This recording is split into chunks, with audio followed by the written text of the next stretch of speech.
देश की राजधानी दिल्ली एक बार फिर दहल उठी। लाल किले के पास हुआ धमाका अब सिर्फ एक आतंकी वारदात नहीं रह गया, बल्कि देश की सुरक्षा व्यवस्था, इंटेलिजेंस और राजनीति सबके लिए एक बड़ा सवाल बन चुका है। जांच जैसे जैसे आगे बढ़ रही है, वैसे वैसे इस धमाके के तार सीधा 2019 के पुलवामा आतंकी हमले से जुड़ते जा रहे हैं। जी हाँ, वही पुलवामा हमला जिसने पूरे देश को हिला दिया था, जिसमें हमारे 40 से ज्यादा जवान शहीद हुए थे और जिसने भारत और पाकिस्तान के रिश्तों में आग लगा दी थी। अब उसी साजिश के निशाने पर एक बार फिर दिल्ली की गलियों तक पहुंच चुके हैं। लाल किले के पास सोमवार 10 नवंबर को हुआ ये धमाका, जिसमें कम से कम 12 लोगों की जान चली गई।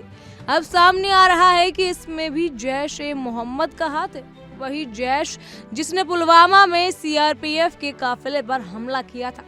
जांच एजेंसियों के मुताबिक इस बार इस्तेमाल हुआ VBIED यानी vehicle born improvised explosive device, वही तकनीक, वही तरीका, वही आतंकी चेहरा। फर्क सिर्फ इतना है कि इस बार निशाना देश की राजधानी थी, दिल्ली। जांच में ये खुलासा हुआ कि I-20 कार में लगे बम को विस्फोट के लिए इस्तेमाल किया गया, लेकिन ये विस्फोटक पूरी तरह से तैयार नहीं था।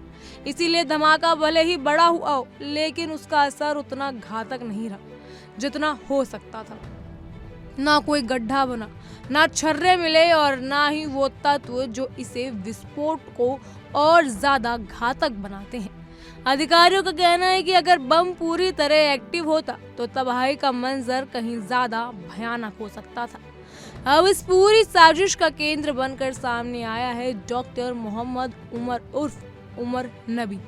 बताया जा रहा है कि ये वही व्यक्ति है जिसने VBIED तैयार किया था और संभव है कि वही खुद इस मिशन पर निकला हो। लेकिन सवाल ये है कि क्या किसी आत्मघाती मिशन पर था या किसी और बड़े मकसद की ओर बढ़ रहा था। अभी ये जांच का विषय है, लेकिन इतना तय है कि जैश ए मोहम्मद फिर से भारत में बड़े हमलों की कोशिश में जुटा हुआ है। जांच एजेंसियों के सूत्रों के मुताबिक इस धमाके में इस्तेमाल हुआ विस्फोटक फरीदाबाद मॉड्यूल से जुड़ा है। केंद्रीय सुरक्षा एजेंसियों ने दिल्ली NCR और पुलवामा में कई जगहों पर रेड की है, जिसमें करीब 3000 किलो विस्फोटक बरामद किए गए हैं। अधिकारियों का कहना है कि लगातार बढ़ते दबाव के कारण ही संदिग्धों ने ये धमाका जल्दबाजी में कर दिया। शायद डर यही था कि कहीं गिरफ्तार न कर लिए जाए और इसी डर से उन्होंने वारदात को अंजाम भी दे दिया। एक वरिष्ठ अधिकारी के मुताबिक धमाके में इस्तेमाल हुआ विस्फोटक वही था जो फरीदाबाद के ठिकानों से मिला था। इस मामले में साफ तौर पर लिंक दिखाई दे रहा है कि जम्मू कश्मीर से लेकर हरियाणा तक फैले इस नेटवर्क के धागे सीधे दिल्ली तक पहुंच चुके थे। और जब फरीदाबाद मॉड्यूल का खुलासा हुआ तो उमर नबी घबरा गया था। उसने अपना फोन बंद कर लिया और शायद उसी घबराहट में उसने धमाका कर दिया। सूत्रों के अनुसार दिल्ली धमाके में एमोनियम नाइट्रेट का इस्तेमाल किया गया, वही तत्व जिससे IID बनाने गए थे।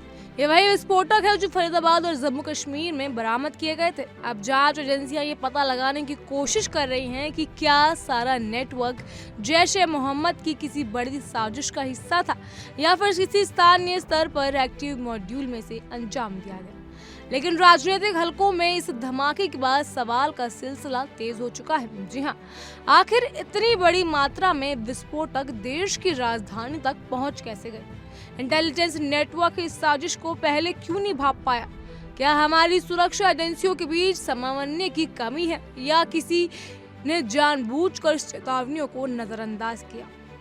विपक्ष इस मुद्दे को लेकर सरकार पर हमला बोल रहा है कि पुलवामा से सबक नहीं लिया गया। वहीं सरकार का कहना है कि एजेंसियां पूरी सतर्कता के साथ जांच कर रही हैं और किसी भी आतंकी संगठन को बख्शा नहीं जाएगा। लेकिन इन राजनीतिक आरोपों प्रत्यारोपों के बीच सबसे बड़ा सवाल है कि जब देश की राजधानी लाल किला जैसे ऐतिहासिक प्रतीक के पास धमाका हो जाए तो क्या इससे सिर्फ जांच का मुद्दा कहा जा सकता है? दिल्ली ब्लास्ट ने एक बार फिर साबित कर दिया कि आतंक का चेहरा बदल सकता है, तारीख बदल सकती है, लेकिन मंशा नहीं।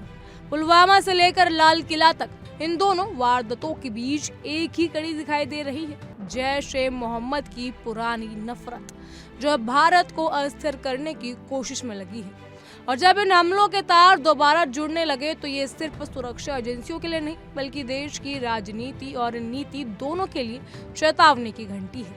आज देश फिर उसी मोड़ पर खड़ा है जहां एक तरफ आतंक की चुनौती है और दूसरी तरफ राजनीतिक जवाबदेही की कसौटी। बहरहाल इन सब पर आपकी क्या राय है हमें कमेंट सेक्शन में जरूर बताइएगा। फिलहाल के लिए इतना ही। तमाम खबरों के लिए फॉलो कीजिए इंडिया डेली को।